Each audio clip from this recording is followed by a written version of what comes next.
வணக்கம். இந்த மூலிகை எண்ணெய் நம்ம வந்து காய்ச்சி முடிச்சிட்டோம். இங்கே பாருங்கள், 23 மூலிகை போட்டு இந்த எண்ணெய் காய்ச்சிரும். சுத்தமான தேங்காய் எண்ணெய், செக்கில் ஆடின தேங்காய் எண்ணெய் தான் இது. இந்த எண்ணெய் காய்ச்சறப்போ வந்து என்ன பண்ணணும்னா, நல்லா சவுண்டு வரணும். இந்த இலைகள்லாம் சவுண்டு வரணும். இன்னொரு மெத்தடும் நம்ம வந்து செய்யலாம். அது எப்படின்னா வந்து எல்லாமே வந்து அரைச்சிட்டு அரைச்சி போட்டு நம்ம வந்து இதை பாருங்கள், ஆவாரம் பூ இது வந்து நல்ல கலர் வந்துருக்குது பாருங்கள். 1/2 லிட்டர் தான் ஊற்றுனேன். நைட்டெல்லாம் இப்படியே வச்சிடலாம். மறுநாள் காலையில் நம்ம வடிகட்டிக்கலாம். அரைச்சியும் போடலாம், இது மாதிரியும் போடலாம். நம்ம அரைச்சி போட்டால் இன்னும் வந்து நல்ல கலர் கொடுக்கும். நான் இலையை இப்படியே போட்டிருக்கிறேன். இன்னும் ஒரு 2-3 எண்ணெய் தனித்தனியாக பொடுகுக்கு ஒரு எண்ணெய் போடணும்.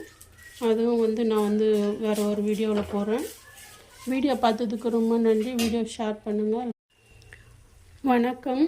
இந்த மூலிகை எண்ணெய் நம்ம வந்து காய்ச்சி முடிச்சிட்டோம். இங்கே பாருங்கள், 23 மூலிகை போட்டு இந்த எண்ணெய் காய்ச்சிரும்.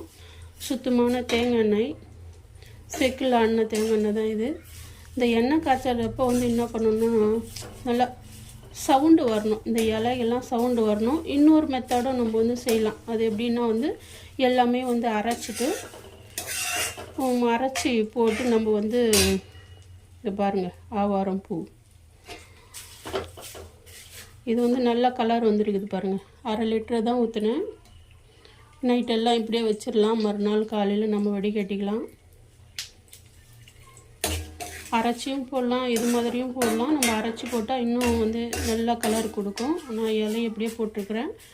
இன்னும் ஒரு 2-3 எண்ணெய் தனித்தனியாக பொடுகுக்கு ஒரு எண்ணெய் போடணும். அதுவும் வந்து நான் வந்து வேறு ஒரு வீடியோவில் போடுறேன். வீடியோ பார்த்ததுக்கு ரொம்ப நன்றி. வீடியோ ஷேர் பண்ணுங்கள்.